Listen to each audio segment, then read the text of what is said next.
नमस्कार दोस्तों, अगर आप एक बेसिक शिक्षक हैं और ज़िले के अंदर पारस्परिक ट्रांसफ़र अर्थात म्यूचुअल ट्रांसफ़र चाहते हैं तो यह वीडियो आपके लिए बहुत ही महत्वपूर्ण है।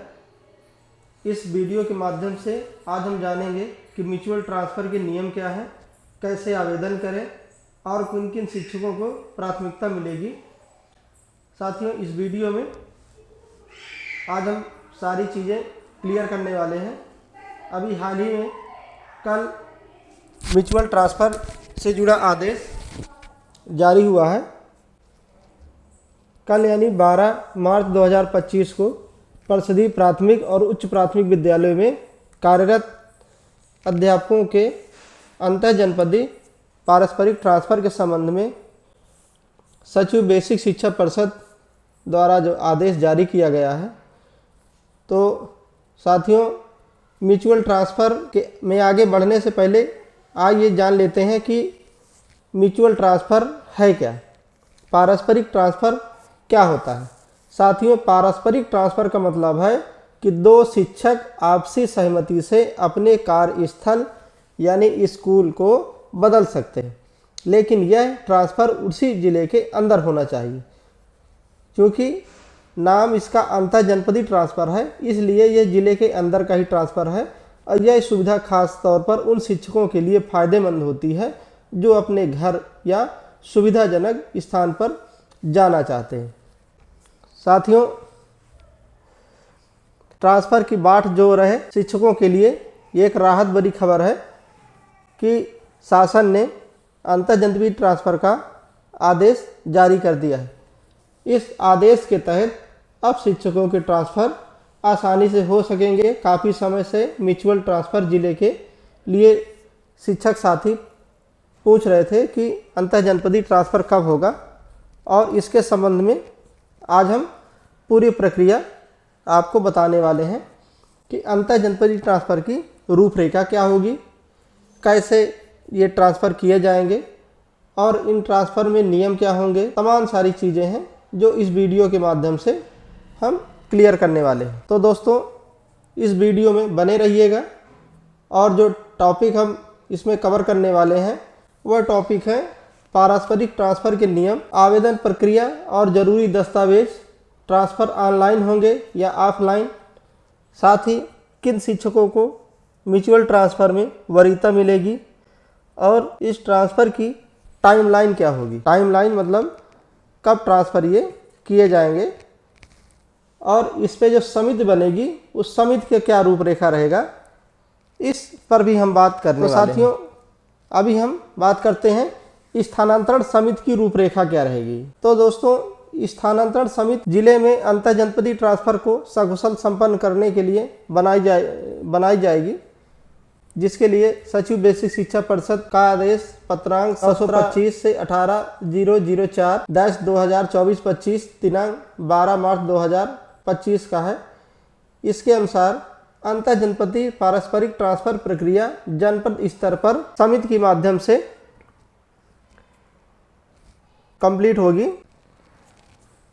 जिसमें अधिकारी डाइट प्राचार्य यानी जिला शिक्षा एवं प्रशिक्षण संस्थान ये अध्यक्ष होंगे उस समिति के। साथ ही जिला विद्यालय निरीक्षक ये सदस्य होंगे। जिला विद्यालय निरीक्षक साथियों DIOS को कहते हैं, और जिला बेसिक शिक्षा अधिकारी ये सदस्य सचिव होंगे। इसके बाद वित्त एवं लेखाधिकारी ये समिति के सदस्य होंगे। इनकी एक समिति बनाई जाएगी और इस समिति के अनुमोदन के उपरांत अंतर जनपदीय ट्रांसफ़र शिक्षकों के संपन्न होंगे। साथियों, आवेदन प्रक्रिया के बारे में जान लेते हैं कि आवेदन प्रक्रिया क्या होगी, ऑफलाइन होगी या ऑनलाइन होगी। तो आपको बताना चाहेंगे आवेदन प्रक्रिया ऑनलाइन होने वाली है। अब ऑफलाइन का ज़माना चला गया, अब सारी जो इस तरह की चीज़ें हैं वो ऑनलाइन ही संपन्न होती हैं और परियोजना कार्यालय के अनुसार लखनऊ से ही संचालित होती हैं। तो इनमें जो गाइडलाइन दिया है उस गाइडलाइन को समझ लेते हैं। जिन शिक्षकों के अंतर जनपदीय यानी म्यूचुअल ट्रांसफ़र होने हैं उनको यह वीडियो ज़रूर देखना चाहिए और एक एक गाइडलाइन का अच्छे से समझ लेना चाहिए कि गाइडलाइन में क्या है। इस गाइडलाइन के अनुसार आवेदन प्रक्रिया ऑनलाइन होने वाली है। साथ ही म्यूचुअल ट्रांसफ़र की प्रक्रिया वर्ष में 2 बार होनी है। शैक्षिक मतलब साल में 2 बार की जाएगी। इसके बाद शैक्षिक सत्र जो गतिमान रहेगा तो उस पर ट्रांसफ़र किसी भी दशा में नहीं होने वाला है। इसके अलावा कक्षा 1 से 5 तक प्राथमिक व कंपोजिट स्कूल में गणित विज्ञान की बाध्यता नहीं होगी, क्योंकि जो कक्षा 1 से 5 तक और समान विषय का होगा ऐसी बाध्यता प्राइमरी। साथियों, स्थानांतरण ट्रांसफ़र के नियम और शर्तों को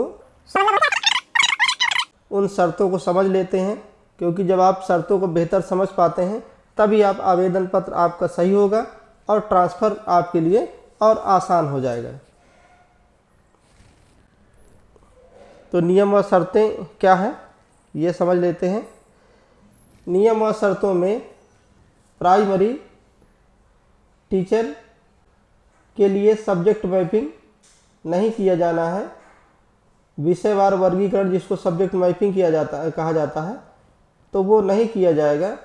इसलिए अंतर्जनपदीय पारस्परिक ट्रांसफर हेतु प्राथमिक विद्यालयों में कार्यरत शिक्षकों के मध्य भाषा नहीं रहेगी, ये हम बता चुके हैं। अब बात करते हैं कि किस तरह की श्रेणियां।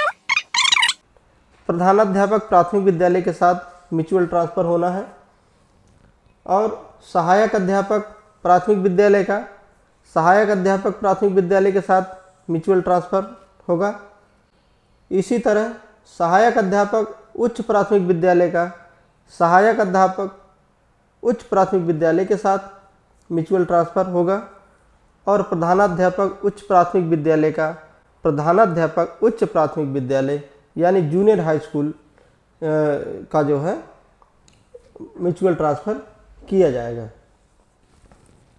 तो आप इसको एक बार दोबारा से समझ लीजिए कि प्रधानाध्यापक प्राथमिक विद्यालय का प्रधानाध्यापक प्राथमिक विद्यालय के साथ म्यूचुअल ट्रांसफ़र, सहायक अध्यापक प्राथमिक विद्यालय का सहायक अध्यापक प्राथमिक विद्यालय के साथ म्यूचुअल ट्रांसफ़र और सहायक अध्यापक उच्च प्राथमिक विद्यालय यानी जूनियर स्कूल के सहायक अध्यापक का जूनियर हाई स्कूल के प्रधानाध्यापक के साथ म्यूचुअल ट्रांसफ़र होना है और सहायक अध्यापक उच्च प्राथमिक विद्यालय का सहायक अध्यापक उच्च प्राथमिक विद्यालय और जूनियर हाई स्कूल प्रधानाध्यापक का जूनियर हाई स्कूल हेडमास्टर के साथ म्यूचुअल ट्रांसफ़र यानी पारस्परिक ट्रांसफ़र किया जाना है। तो अब बात करते हैं इसके रेगुलेशन के बारे में। आगे की जो रेगुलेशन है, नियम है, वो भी समझ लेते हैं। साथियों, म्यूचुअल ट्रांसफ़र ग्रामीण क्षेत्र में तैनात शिक्षकों का ग्रामीण क्षेत्र में तैनात शिक्षकों के साथ किया जाना है। ये नहीं कि ग्रामीण का शहरी और शहरी का ग्रामीण हो जाए, ऐसा नहीं होना है। हालांकि एक बार नगर क्षेत्र का कैडर समाप्त करने की बात बहुत पहले बात हो रही थी, लेकिन वो आदेश नहीं आया। तो फिलहाल ग्रामीण क्षेत्र का ट्रांसफ़र ग्रामीण क्षेत्र के शिक्षक के साथ, इसी तरह नगर क्षेत्र का जो ट्रांसफ़र होगा, जो नगर क्षेत्र में तैनात शिक्षक हैं तो उनका जो म्यूचुअल ट्रांसफ़र होगा वो नगर क्षेत्र के शिक्षकों के साथ ही होना है। इसके अलावा विभागीय कार्रवाई की, अगर किसी शिक्षक के ऊपर विभागीय कार्रवाई चल रही है तो जब तक विभागीय कार्रवाई प्रचलित है और वह कार्रवाई समाप्त नहीं होती है तब तक उस शिक्षक को कार्यमुक्त नहीं किया जाएगा। जैसे उसकी कार्रवाई समाप्त हो जाएगी तो फिर उसका जो है ट्रांसफ़र किया जा सकेगा। विद्यालय से कार्यमुक्त या कार्यभार ग्रहण कराने की प्रक्रिया कंप्लीट की जा सकेगी। इसके अलावा इसको पुनः समझ लेते हैं। ऐसे अध्यापक, जो यहाँ पर बिंदुवार लिखा है 7 नंबर पे, कि ऐसे अध्यापक या अध्यापिका जिनके विरुद्ध अनुशासनात्मक कार्यवाही गतिमान हो, उनके अंतः जनपदीय पारस्परिक ट्रांसफर की स्थिति में अनुशासनात्मक कार्यवाही समाप्त होने के बाद ही एक साथ कार्यमुक्त या कार्यभार ग्रहण कराने की प्रक्रिया की कार्यवाही की जाएगी। इसके अलावा साथियों पारस्परिक ट्रांसफर स्कूल टू स्कूल होना है, यानी विद्यालय से विद्यालय में ही होगा। अब आगे बात करते हैं टाइमलाइन की। समय सारणी क्या रहेगी, अंतर जनपदीय इंट्रा डिस्ट्रिक्ट म्यूचुअल ट्रांसफर की टाइमलाइन क्या है, डेट टू डेट कैसे काम होना है, इसके बारे में हम लोग बात करते हैं। तो टाइमलाइन को समझ लेते हैं साथियों। सबसे पहले NIC द्वारा विकसित वेबसाइट पर अंतर जनपदीय पारस्परिक ट्रांसफर के इच्छुक शिक्षकों के लिए आवेदन के पूर्व उनके संपूर्ण विवरण को यानी डेटा को एक प्रपत्र पर विकसित किया जाएगा और अन्य शिक्षक इसको देख लें ताकि शिक्षक आपस में एक दूसरे के विवरण के आधार पर भली भांति परिचित हो सके तथा अपना सही आवेदन कर सकें। ये व्यवस्था NIC में परियोजना द्वारा की जाएगी। उसके बाद अंतर जनपदीय पारस्परिक ट्रांसफर हेतु इच्छुक शिक्षकों द्वारा आपसी विचार विमर्श से हुई सहमति के फलस्वरूप दोनों शिक्षकों के आवेदन पत्र संबंधी पात्रता अपात्रता के संबंध में संबंधित विकास खंड के खंड शिक्षा अधिकारी द्वारा सत्यापन के उपरांत आख्या जिला बेसिक शिक्षा अधिकारी को अग्रसारित करी जाएगी। फिर जनपद पर गठित समिति द्वारा संस्तुति किए जाने के पश्चात पोर्टल के मध्य ऑनलाइन स्थानांतरण आदेश निर्गत किए जाएंगे और एक बार स्थानांतरण हो जाने के उपरांत किसी भी शिक्षक को अपना आवेदन पत्र वापस लेने की अनुमति नहीं होगी। इसके बाद अंतर जनपदीय पारस्परिक ट्रांसफर के फलस्वरूप रखा जाए अथवा नहीं, जिला स्तरीय समिति की अनुमोदन यानी संस्तुति ही अंतिम रूप से मान्य होगी। और साथियों यह जो है कार्यवाही 24 अप्रैल 2025 से 30 अप्रैल 2025 के बीच में की जाएगी। साथ ही जिला स्तरीय समिति द्वारा आपत्तियों का निस्तारण करते हुए डेटा को अंतिम रूप से संस्तुति किया जाएगा 1/5/2025 से 5/5/2025 के बीच। तो ये थी साथियों अंतर जनपदीय ट्रांसफर के बारे में जो शासनादेश है।